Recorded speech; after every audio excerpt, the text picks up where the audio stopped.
What's up, everybody? Rothstein here, Betting Public Sports Show. I'm your beloved host, Fame Rothstein, aka Michael Snackson, aka Bay Old Wolf, aka Malcolm Excellence, aka Malcolm Existential, aka Hacksaw Jim Thuggin, aka Yves Saint Croissant. Today is Thursday, December 18th, 2025. Please like and subscribe to the channel. Leave comments. Share the program. Okay? Try and be real brief here. Uh, this shit about eras. Your era. This player of, these players of this era were trash. That shit's, it's run its course by now. Because now we get into the point where Paul Pierce, who's always been a basketball player who thinks he's more noteworthy in the history of basketball than he actually is. I mean, remember Draymond Green taunting him that one time when, he was like, somebody was at the free throw line and Draymond Green was talking to Paul Pierce on the bench, and he was like, you want that Kobe love. You ain't getting that Kobe love. They don't love you like that. Paul Pierce is over there like, man, gone. Hey, well, that is what it is. You ain't getting that love like that. You don't get that Kobe love. He's on a podcast with Kevin Garnett now. I forget what their podcast is called. Maybe KG Certified or something. I don't know. But he's saying Michael Jordan has no bag, meaning he has no real offensive game. That goes back to the goofy youngins talking about how, we done with the 90s, all that goofy shit. Done with the 90s. Why? How? The guy who, the reason this is going on is because basically none of these guys playing today have ever seen Michael Jordan live in person play basketball. They didn't see him on TV. They didn't grow up watching him. So they can't, so this is why they think Steph Curry is better than he actually is. No, Steph Curry can shoot the shit out of the basketball. But other than that, what else can he do? What else that he does that's spectacular? If he's not scoring the three, that one time every 2 weeks where the three ball ain't falling for him, he's shooting 5 of 15 instead of 9 of 15. That one time every 2 weeks the three ball ain't falling for him. Let's be honest, Steph Curry's a liability. He can't defend. Not gonna go down and rebound. Not exactly a great passer. You know what I'm saying? It's like, no, like stop all this shit. See, this shit started. This is baseball's fault. Baseball started this shit because they held on to the past way too long. Babe Ruth, way too long. I mean, up until the 90s, there was, Babe Ruth and this and Babe. He had the record for most home runs in a season, but he truly was playing against motherfucking plumbers and former, motherfuckers who were like substitute teachers in the daytime and then come, go hit at 4 in the afternoon and shit. You know what I'm saying? Then you got, cause like, then he played against, let's be honest, all white guys. But to hit 60 home runs, he's still hitting more home runs than teams are hitting. So that tells you he was a little different. Now, he didn't, he didn't face, any minorities, ethnic minorities, any blacks, any Latins, any Asians. He didn't face any of those. Babe Ruth didn't. So yeah, his numbers might be a little distorted. And so they brought him all the way along. All through all those generations, the 50s, 60s, 70s, 80s, 90s, into the early 2000s. And even then, when McGuire and Sosa, broke his record and shit, Barry Bonds, it was, they talking about steroids. Oh, them niggas was on steroids. I guess.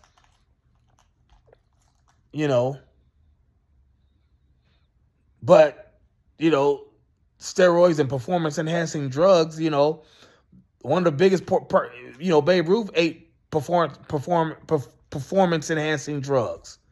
Didn't face any minorities. And so you get all the way up to the 90s and, you get a guy like George Will. I don't know if y'all know who he is, but political commentator George Will. He was on, I remember him on Nightline one time, and basically said, stop all that shit about the past.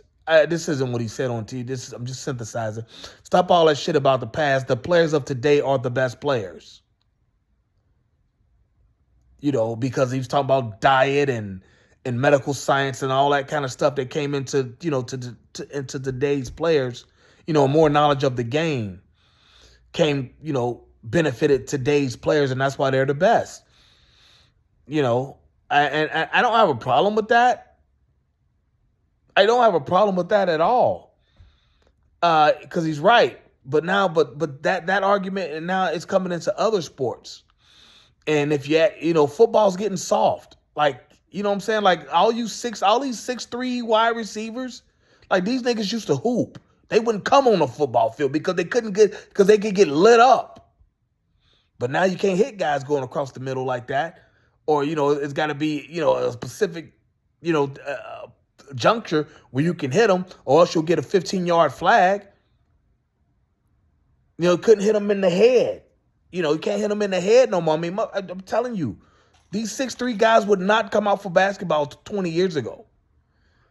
Or not come out for football. As much as I'm a Bengals fan, as much as I love A.J. Green, I don't see him playing football 20 years ago, 30 years ago in high school. Julio Jones, some of these guys, maybe Larry Fitzgerald. I think he seemed to be a different kind of ball player.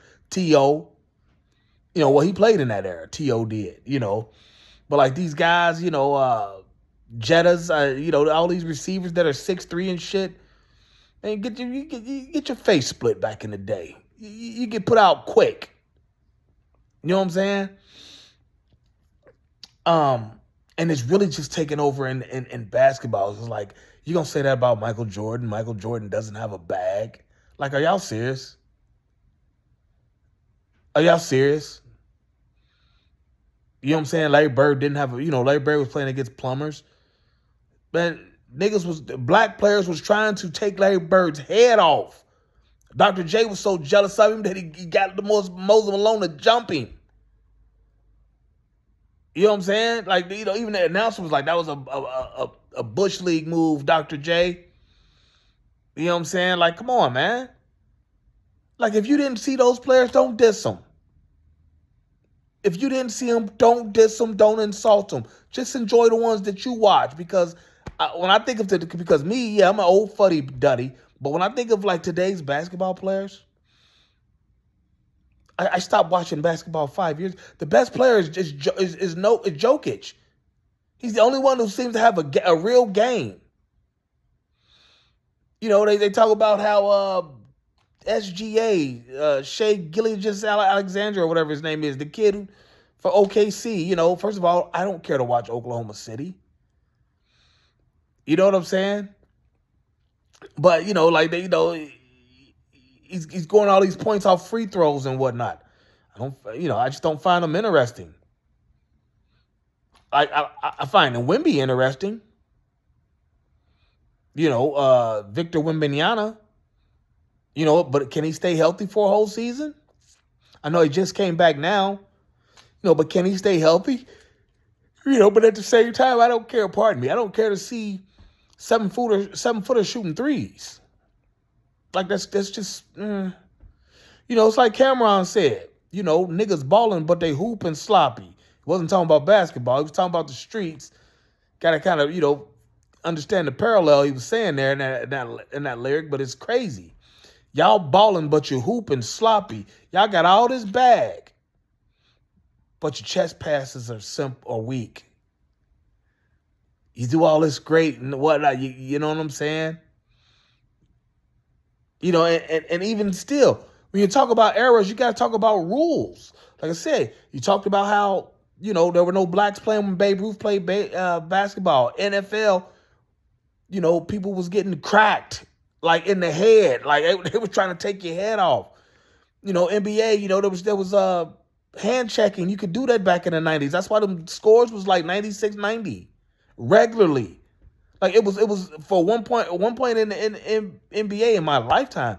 At one point, it was like unheard. It was like unheard of to go over 100 points to both teams. Now in a competitive fire. That's another thing about basketball that's just totally missing. Like, what was that? Just last year, like one dude scored 50, like 4 or 5 times in a row. Like this dude on the neck on this team, another dude on another team, another dude on another team, like 4 or 5 nights in a row. Like somebody got to stop that shit. Niggas just going 50 like that.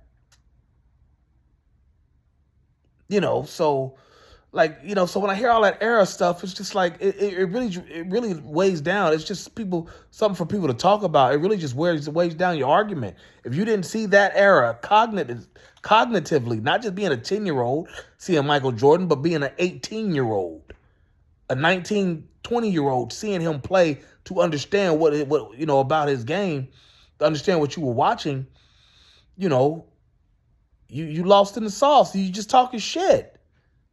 That's what podcasts are talking about. That's why you ever notice no NBA stars have a podcast, because they know I was him. I guess only one is Garnett. What's his name? Paul Pierce. You got what's his name? Udonis Haslem and Mike Miller calling themselves the OGs. You know what I'm saying? Like, stop, guys.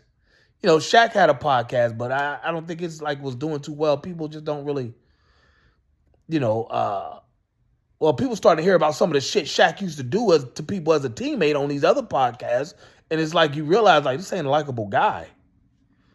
You know what I'm saying? But at the same time, like, they talk about Shaq and Wilt.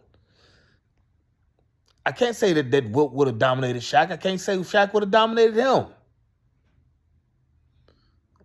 But I think they giving each other numbers though.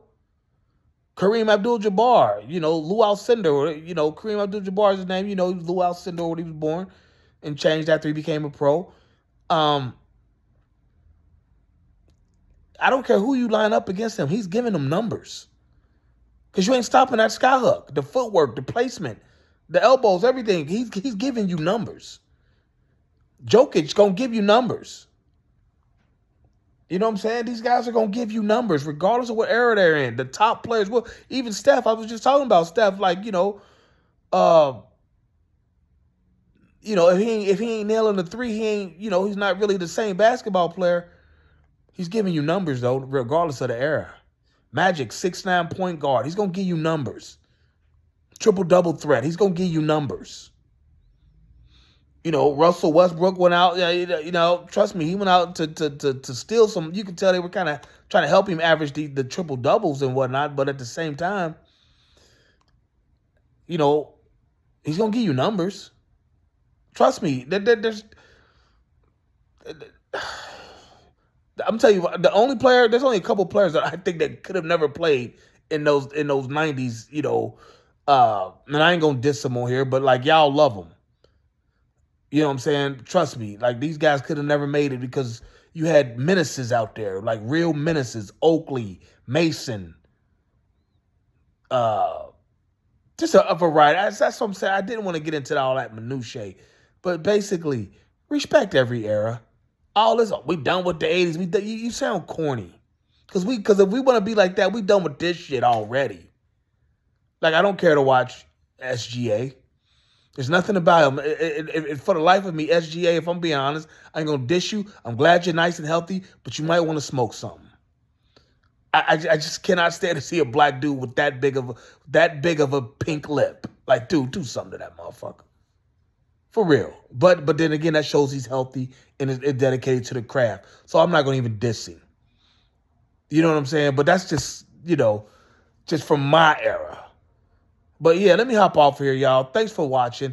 Leave it in the comments. Does that era talk shit like really bother you? Any sport, baseball, football, basketball, it's annoying to me. I remember a thing called What If Sports, a website called What If Sports. You know, you could put together like a, a fantasy lineup of baseball players that go against a pitcher, and what, you know, a season, and how long would, you know, what would their season stats be? And it was always the older dudes and the you know, the previous generations and the true current stars would always have, you know, similar numbers. It's not like they would go way off the board or way below board. They would always finish with like 40 home runs, 44 home runs, or something like that. They wouldn't go too, you know, off the. I remember that from back in the day. And that was about the time I heard about, you know, George Will. Like, that was in the 90s, that What Of Sports. But I digress. Beat it up in the comments, as Marcellus Lively likes to say. Hit it up in the comments. Does that era talk like just kind of just wear you out to the point where you don't even care to watch the current era's talk? Because they trying to make sure that their time matters. And your time will matter if you just go out and ball and show respect to the people who are paying for the tickets to see you play. The parents of those 10-year-olds that think you're the best player ever. I digress. I'll holler at you. Peace.